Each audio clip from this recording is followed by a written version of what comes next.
Good day, our fellow med students.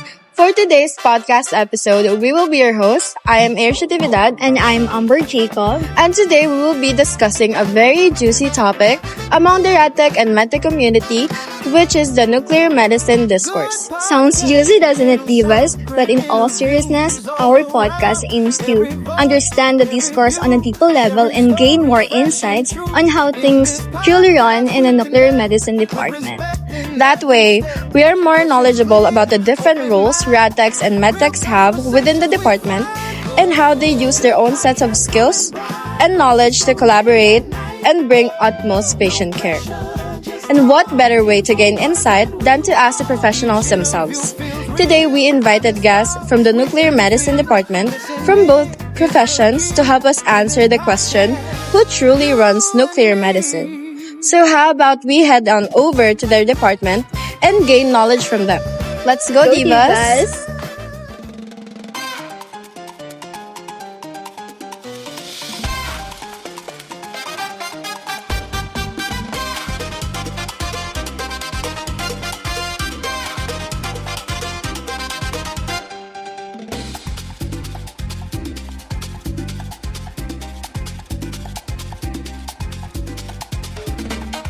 So, good day. We are with a medtech professional from nuclear medicine.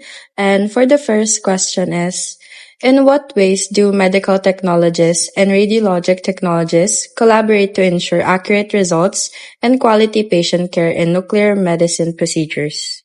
Ang NUCMED, collaboration siya ng different modalities. Medical technologies, RadTechs, physicists, even nurses. Sa abroad pa nga, may chemist pa nga. Di ba? So, sa Pilipinas, ang common, RadTechs and MedTechs. And recently lang, nagkaroon ng requirement na ng physicists, ang mga NUCMED natin. So, paano tayo nagtutulungan sa isa't isa? So, may different specialties siyempre yung isa't isa sa amin. Kayo, RadTech, trained kayo from start finish ng anatomy, gross anatomy, especially that. So, in passing ang mga medtech, mga trained din naman kami doon sa anatomy, pero medyo basic din kumpara sa in-depth na training ninyo. So, sa medtech, sa part namin, trained kami sa physiology. Which is, I think, parang kumpara din sa inyo, parang sa inyo, dinaanan nyo na lang din. Parang kami, dinaanan namin yung anatomy. Tapa. From first year pa lang, trained din kami sa venipuncture. Puncture. So, train naman kayo sa positioning. So, hindi pwedeng tapos, actually, dalawa yung part natin ng NUCMED. Meron tayong part na imaging. Meron tayong part na blood test. Doon actually yung original niya. Kaya merong medtech tsaka radtech sa nuclear medicine. Pero yung collaboration namin. So, meron tayong radiopharmaceuticals. Radiopharmaceuticals na ini-introduce in different ways. Ini-inject, intravenous. Ini-inject, intramuscular, intradermal. Binevent. Meron din pinapainom ng mga capsule. So, collaboration talaga siya. Hindi pwedeng si medtech lang nandito kasi hindi kami trained for imaging. Natitrain na kami imaging pag nandito na kami. And then, yung kayo mga radtech. So, tinrain lang kayo basic lang na venipuncture. I think 1 session lang or so. So, ito yung radtech namin. Unti-unti namin tinitrain para nag-i-inject din siya tulad namin. At the same time, trained na din kami kahit paano ng mga basic imaging, basic positioning kahit paano. Yung mga in-depth din, siya na yun. And meron kami component, yung SPEC CT, kumbaga. Yung SPEC, so SPEC and CT kinombine para may two images combined to make the images more accurate. So yung CT part, so CT, X-ray. Hinag-handle lang talaga doon yung ating RadTech. Yung spec na yun, mix na yun, pwede na nating i-handle yun. Si MedTech, si Nuc MedTech, si RadTech. May na-handle na din namin yun, kumbaga. So, yun. Yun yung parang collaboration natin. Next question po. In what ways do medical technologies and radiologic technologies collaborate po para makakuha ng accurate results and quality patient care in NUCMED department? Sa lahat naman ng department, importante yung in collaboration, communication. Yes, yan. Communication and coordinate ka properly. Kasi once na merong communication, syempre may ensure mo yung tama yung, since dito sa nuclear, scheduled kami, no walk-in, tama yung patient preparation, tama yung image, radiation safety, syempre, importante yun. Once na naano mo naman yun, na-acquire mo yun, nakakapagbigay ka ng quality care throughout the procedure. Okay, so hello everyone. A pleasant day to everyone. So yung tuning into this podcast, no. So by the way, I am Clinton Yabut. Okay, I am a medical technologist by profession, and I am a certified nuclear medicine technologist conferred by the Philippine Board of Nuclear Medicine Technology under the Philippine Society of Nuclear Medicine just this year, no? Just 20 January lang. Okay. So I have been in a government service for around 12 years.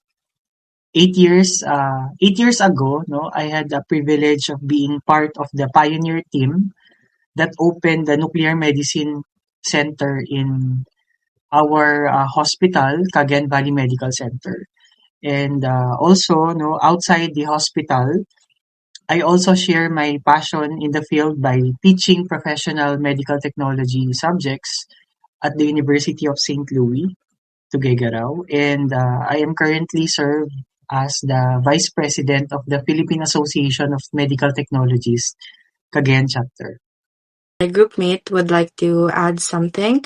So if you could turn on your mic, Miss Amber Lorraine. So, hello po, sir. Meron pong question. So, there have been po discussion regarding the belief that medtech po are taking more opportunities that, supposedly intended for radtech po. So, what are your thoughts or takes po for this issue?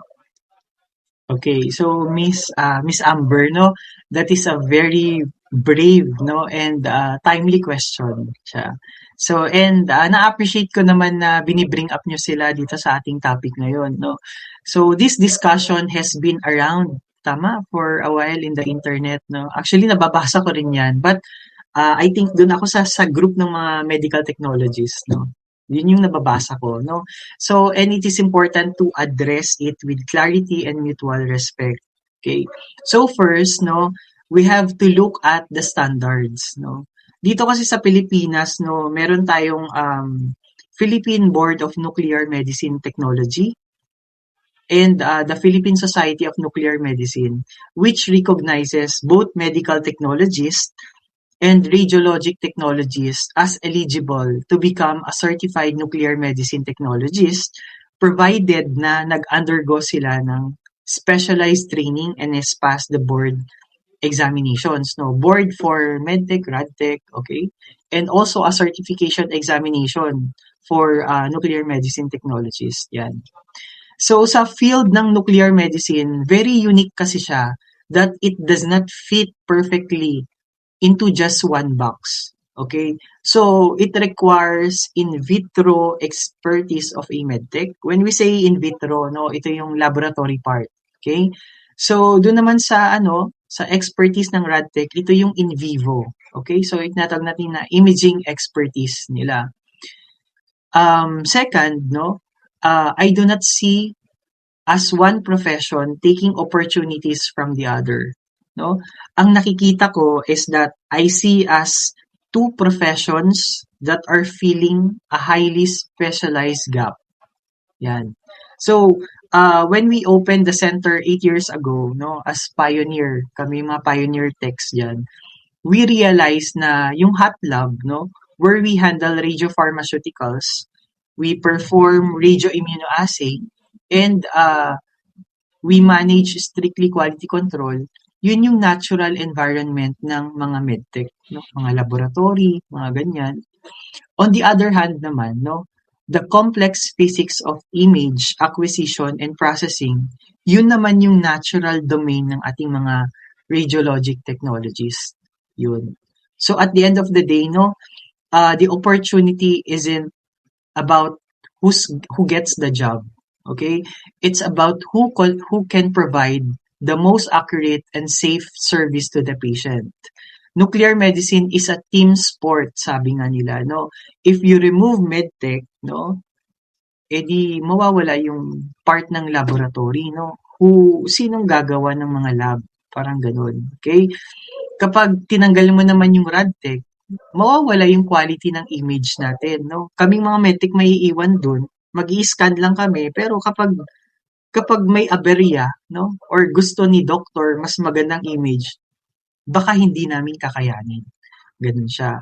So, to be completely honest, no, so siguro, no, sa 12 years ko service sa government and 8 years sa nuclear med, no, I have never seen the other profession as a competition. Instead, I see them as my greatest mentor in the imaging, no. So I always tell my colleagues and students na mas magaling ang radtech sa anatomy. Totoo 'yan, no.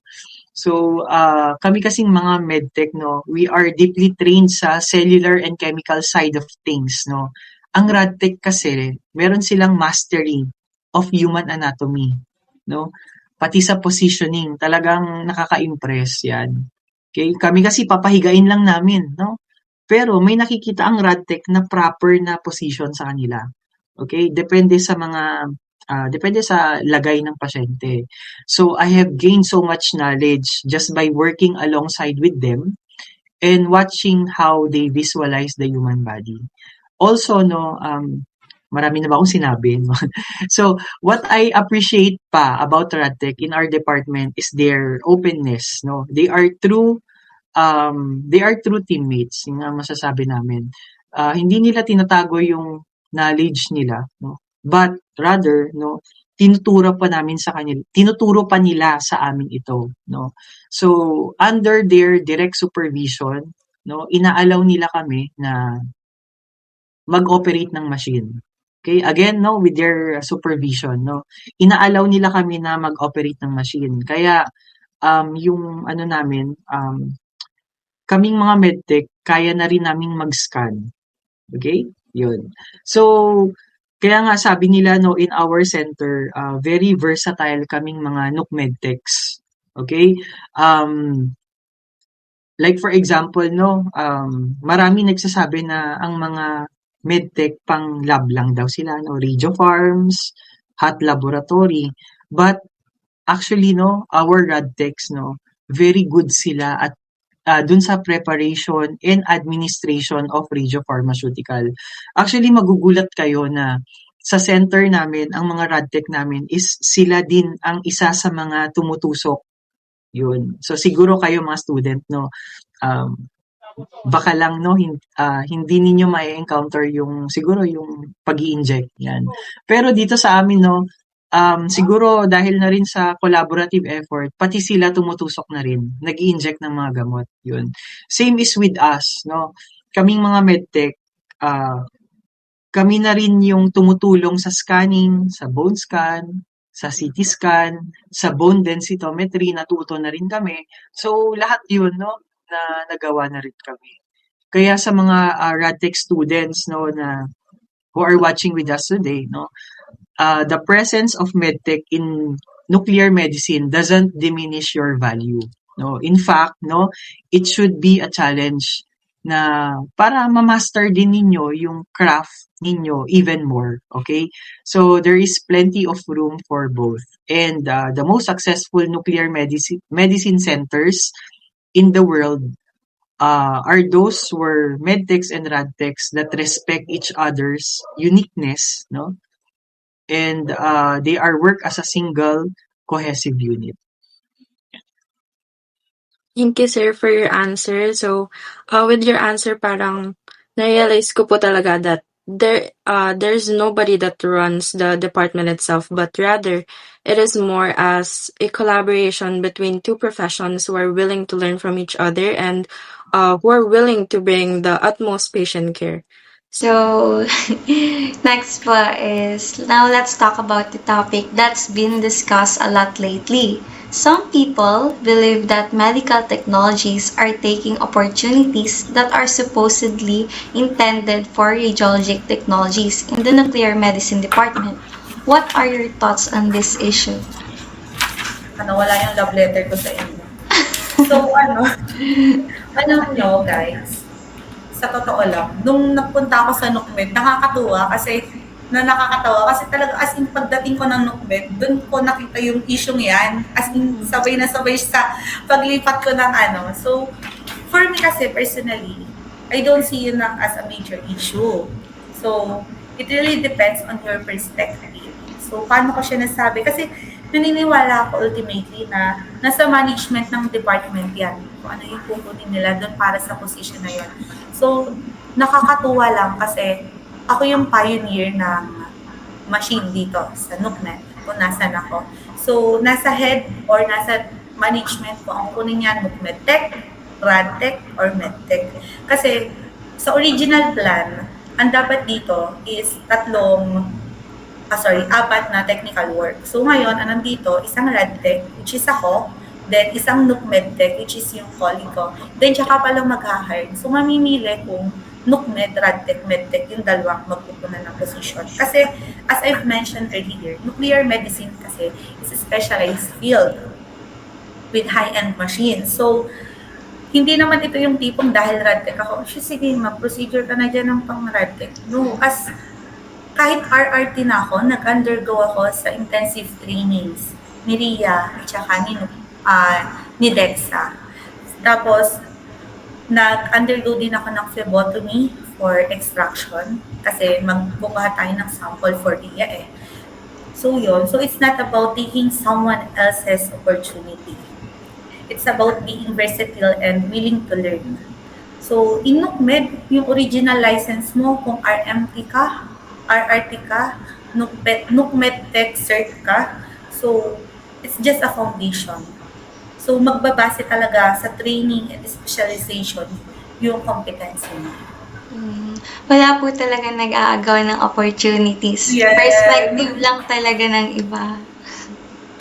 So, finally, for the students listening right now and dreaming to entering this field someday, what advice would you like to give them about pursuing career related to nuclear medicine? So, yun. So, para sa lahat or for those students who want to pursue RadTech or NUCMED Tech, my biggest advice is to stay passionate. Make sure na mahal nyo yung ginagawa nyo.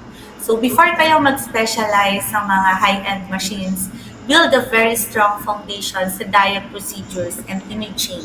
Napaka-importante na ma-master natin yung mga basic para kahit anong modality yung hawakan mo, confident kayo. For example, nanawa ka sa NUCMED, okay, baba ka sa diag. Ayaw mo na ng diag, mag-on ko ka. So, laging sa basic talaga yung pinaka-foundation ng lahat. So, kahit nandito na kayo sa NUCMED, please guys, keep the hunger for learning alive. Tuloy-tuloy lang sa pag-review ng mga basic positioning and physics para laging sharp yung skills nyo. And remember, whether you choose NUCMED or other modalities, always know your worth. Be proud of being an RRT. Huwag nyo rin kakalimutan na yung pagiging professional ay hindi lang natatapos sa loob ng hospital. It's a lifestyle. Dala-dala nyo yung lisensya nyo at pangalan ng profession natin kahit saan tayo magpunta. So kaya let's carry it with pride. So God bless future RRTs. Naniniwala ko sa inyo. Ayokong gamitin yung good luck term kasi I believe God's grace is more than enough for your success. So see you around sa medical field, future colleagues. Sobrang helpful po yung discussion natin. So, thank you so much for sharing your experiences and insights with us today. We definitely learned a lot about the importance of teamwork, respect, and professionalism in healthcare. Thank you so much po, Miss. Thank you. Sana nakatulong.